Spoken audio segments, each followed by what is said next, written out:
আমাদের অনেকে জানে না জীবনের উদ্দেশ্যটা কি।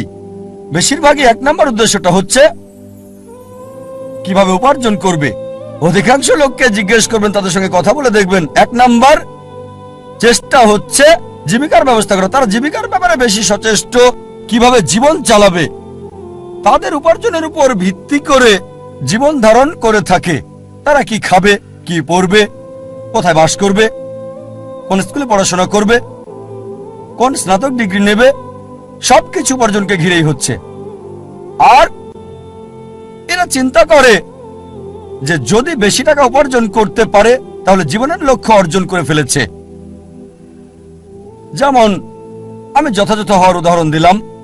আমাদের অধিকাংশই কি করি, পাখির চোখ নিশানা না করে কি করি, আমরা শূন্যে গুলি করে দিই আর চারপাশের বিষয়গুলো টেনে আনি নিশানা ছাড়াই গুলি করে দেই। কোন একটা বিষয়ে গ্রাজুয়েশন করি, তারপর যখন বলা হয় কেন এই কোর্স নিয়েছো তুমি, ও আমি তো ভাবিনি। তারপর বিশেষত্ব খোঁজে, আরো বেশি বিশেষত্ব খোঁজে, তারপর চেষ্টা করে যাচাই করে কেন এই কোর্স নিয়েছে। দেখবেন লোকে প্রথমে চিন্তা করে কত উপার্জন করবে, আর উপার্জনের ভিত্তিতে সে সিদ্ধান্ত নেয় কিভাবে তাদের জীবন যাপন করবে। এটা শূন্যে গুলি ছোঁড়ার মতো আর পাখির চোখে নিশানা করার চিন্তা করা। প্রথমে দেখতে হবে আমাদের কেন্দ্র কোনটা, কোনটাকে ভিত্তি করে আমাদের জীবন আবর্তিত হচ্ছে।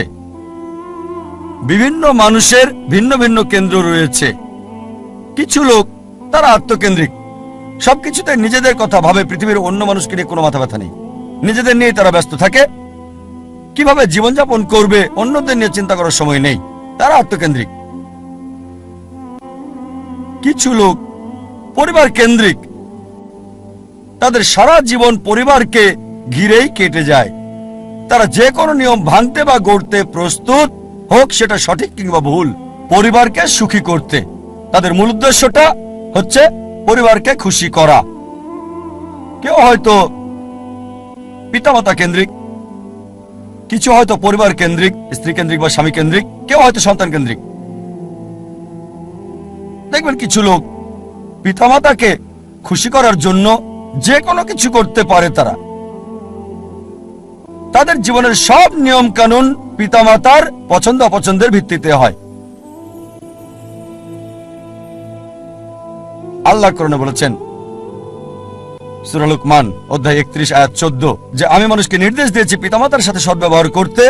অনেক কষ্ট সহ্য করে মাতাকে গর্ভে ধারণ করেছে, অনেক কষ্ট সহ্য করে তাকে জন্ম দিয়েছে।